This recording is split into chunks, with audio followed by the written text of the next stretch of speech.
बेलबण मठरे Bhagavat melon और संवर्धना सभा अनुष्ठित। जगतसिंहपुर आलीपिंगल स्थित बेलबण मठ परिसर में प्रतिवर्ष परि चलित वर्ष भागवत मेलन और संवर्धना सभा महासमारोह अनुष्ठित हो जाइछि। आलीपिंगल और आखपाख अंचल 10 रु ऊर्ध्व विमान में भागवत पोथी पूजार्चना करा सहित 10टी महामंडल संकीर्तन दल जोगदे भजन कीर्तन परिवेषण करथिले। एही उपलक्षे जगतसिंहपुर जिला उत्कल सम्मेलन पक्षर जिला सभापति आईनजीवी शिवप्रसाद माझी सभापतित्व में मुख्य अतिथि भाव बेलबण मठ महंत जगन्नाथ दास महाराज, जिला उत्कल सम्मेलन संपादक दुर्योधन महाराणा, वरिष्ठ सदस्य आदतरण पति संजय पल्लई प्रमुख जोगदे ओडिया भाषा साहित्य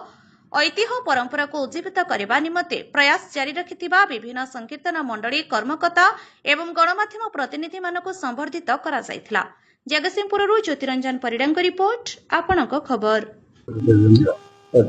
मो ना श्री चरण महाराणा, मो जने संकीर्तन गायक एवं यही भागवत मेलन विषय में मात्र एति कहबी जे एटा गोटे हमर ओडिशार गोटे बहु पुरातन संस्कृति जहा कि आम मैंने पिला बेलू भी देखी आस आम बापा गोसबा मैंने भी यही भागवत ठाकुर गोसाई को विमान में बसई यही रकम मेलन करते जद्यावधि से पारंपरिक अनुष्ठान एपर्यंत आम मान समस्त सहयोग बहु कष्ट चली आसी। गोटे बड़ दुखर कथा आमर यही जो भागवत मेलन टी बर्तमान ये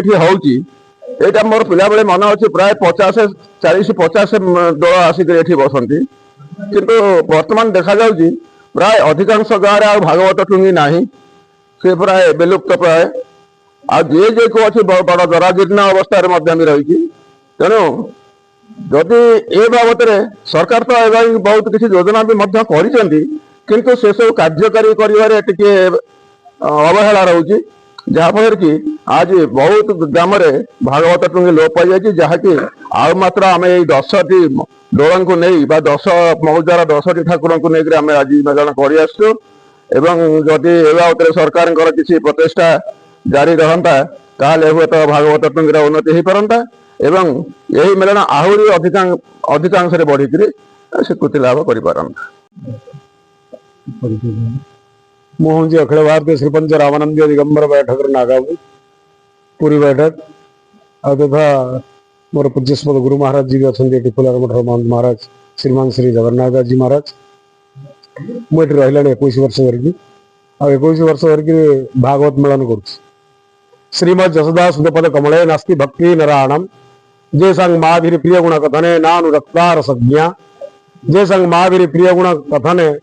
नानुरक्तार संज्ञा जे संग माभिर प्रिय गुण श्रवणे सादरौ नैव कर्णौ दिग्दान दिग्दान दिगेदान बदराम कीर्तनस्थो मृदंगा। भगवान फगु दशमी दिवार्धे नंद चलिले मध्य भागे न्याय मतानुसार ये मेलन प्रथमे महाप्रभु दोल विमान में बसी बुलंदी तापरे दोल विमान उद्यापन अंते भागवत मेलन हुंती आ भागवत पोथी मान सब विमान में बसई आम सब भागवत मेलन करूँ। भागवत मेलन कर विशेषत्व हूँ जनसमाज रे भाईचार सुरक्षा तथा संस्कृतिर बन्ही के प्रज्वलित करवा समानतार उत्सव को प्रतीयमान करवा ये हूँ आमर आभिमुख्य। आगुआ उत्कलर निर्वाण संस्कृति और ग्रीवाण प्रतिभा माने महाप्रभु श्री चैतन्य महाप्रभुंकर गुण कीर्तन आ लीला कीर्तन को ए कीर्तन में परिवेषण करती करने द्वारा लोक मान मन में वैराग्य आत्मसंतोष रुचि सम्मूलक कथामूलक मान प्रतिपादन करती जो शिक्षा द्वारा की ये संस्कार संस्कृति संपन्न हुए। जय जगन्नाथ। अधिक खबर पाई आम चैनल को लाइक शेयर और सब्सक्राइब करंतु।